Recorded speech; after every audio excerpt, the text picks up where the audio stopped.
Hello and welcome back to the Introduction to Graphical Programming course. We are now up to color in PyAngelo. So we've learned about the coordinate system and we've learned about how to draw basic shapes, but we want to add some more color to our sketches to make them look more vibrant. So let's get started. I'm going to click here on this lesson, color in PyAngelo.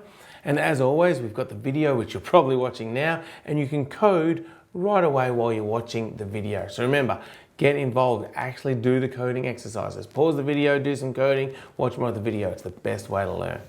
So the first thing I'm going to do here is just run this starter sketch we've got and see what it does. Oh, look at that color. I like that. Some good purple and a nice yellow rectangle. So how do we achieve that? How do we get that purple? How do we get this black border? And how do we get this yellow rectangle? Well, if we look at the code, we know we set the canvas size, 640 pixels wide, 360 pixels high. And then we've got this background command. And we kind of talked about this, but these three parameters specify the amount of red, the amount of green, and the amount of blue. And when we have 170 of red, 30 of green, and 240 of blue, we get this lovely purple color. Now, in PyAngelo, I actually created my own color picker. So let's have a look at this now. And this will help us learn how to combine those colors and how to get different colors. So here I've got a red bar, a green bar, and a blue bar.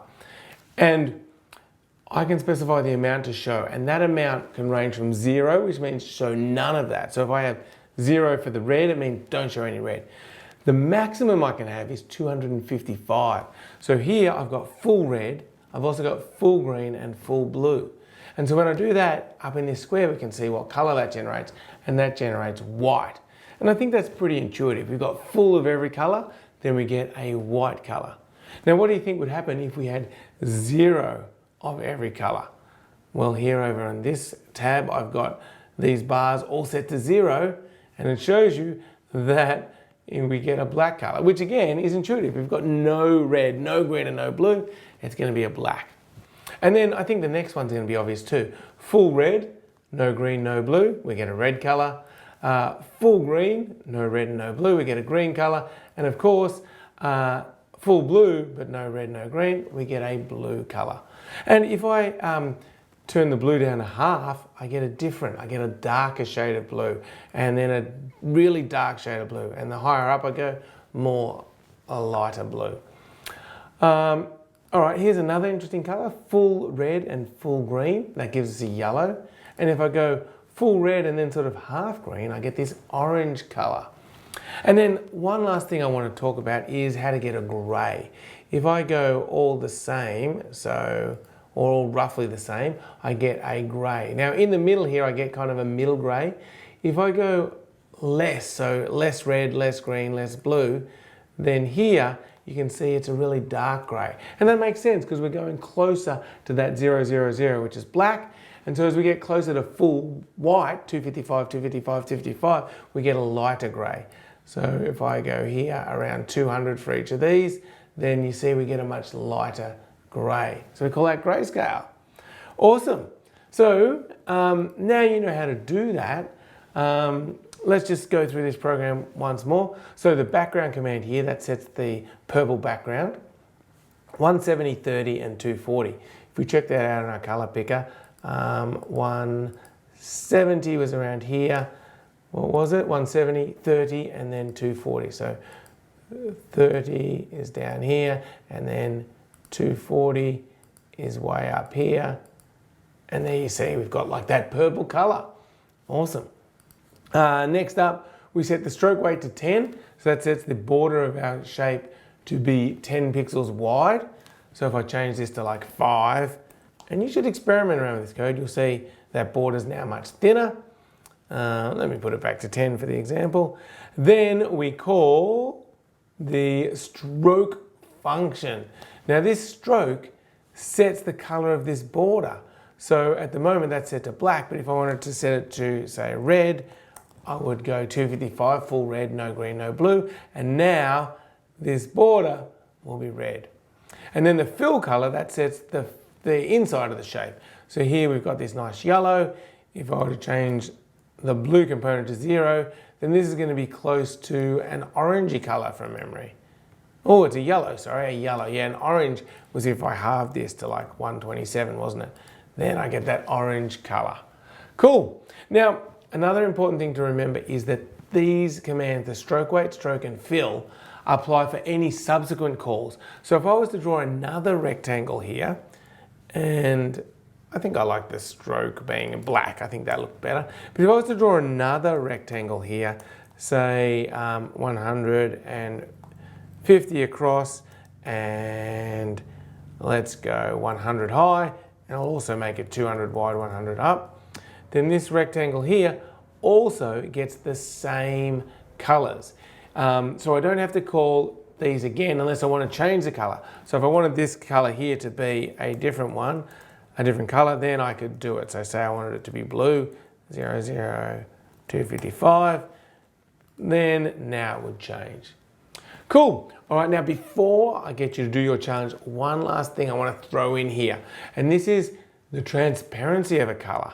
So for all these commands that we set the red, the green, and the blue, we can add a fourth argument, which is the transparency or the alpha of that color. And what it means is if I set a, let's look at this last one, the blue one here that we're doing. If I set this, I set the transparency to a value between 0 and 1. So 0 means fully transparent, and 1 means it's not transparent at all, so you can't see through it. So if I put it as 1 and run it, we get no change. If I put it as 0, it'll be fully see-through, so you can actually see all the way through.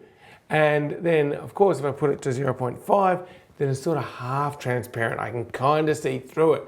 So I can see through here to the purple background, and here I can see through to the orange rectangle. So that transparency is pretty cool in some circumstances. So have a play around with that. But what I want you to do here, your task now, is to draw something colorful. So maybe you could draw a tree and use some, really good colors. So pause the video and go and draw something colorful. All right, I'm assuming you've had a go at that. I'm going to try and draw a tree. So I'm going to start here by, I don't think I need to change the stroke weight. I am going to, oh, you know what? I almost forgot, but let me put this back. One thing that you can do is you can say, I don't want a stroke. So you can use the no stroke command. So instead of saying stroke, I will just change this to no stroke. And I still need the brackets here because that's calling this function. What this will do is mean there'll be no border. Great. And if I wanted to not to fill something, so let me put this back actually, stroke and 0, 0, 0.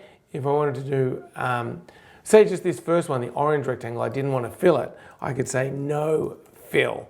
And then that would mean I'm not filling that rectangle at all. Oh, that didn't work because I need to call it before I draw the rectangle. So remember, order is very important. So here I do the no fill, then call the rectangle, and then I set the fill and call the rectangle. So the blue one will still have a fill, but this one won't. So they're two important commands to remember as well, no stroke and no fill. And of course, if you do no stroke and no fill, so say I do that for here, then you won't see anything because you're not drawing a border and you're not filling it in. So the rectangle is just not shown. So I don't know why you'd want to do that, but just thought I'd throw it in there. All right, let me get back to my tree. Okay, so what I'm going to do is I'm going to draw a brown rectangle. So let's get a brown color. I think a brown color might be, oh yeah, that's good, 165.99.37. 165.99.37. 165.99.37. Yep, cool. And then I'm going to draw a rectangle for the trunk of the tree. So rectangle, and I'm going to start it about halfway across, which is 320, but I'm going to make it 20 wide, so I'm going to split that half and half. So I'm going to go 310 across, 0 up. I'm going to make the tree 20 pixels wide, the trunk, and let's make it, say, 250 pixels tall. Let's have a look what that does. Cool, that's nice. What what I might want to do though is change the, no, I'm happy with the background color, let's leave that. And then now I want a green tree. So I'm gonna set the fill to 0 red. Let's go sort of a darker one, maybe like 200 for the green and no blue. Or let's add a little bit of blue. Let's try 50 for the blue. So it'll be a greeny color still. And then let's draw a circle. And I want the circle's center to be somewhere up here, like on the tree. And then I'll draw the circle around here. So the center would be in the middle of the screen, 320 pixels across. It'll be 250 pixels high, because that's how high I drew the trunk. And let's give it a radius of 100 and see what that looks like. Hey, looks pretty good. Not bad at all. I wonder if I drew some circles over here, would it look kind of better or worse? Let's just experiment.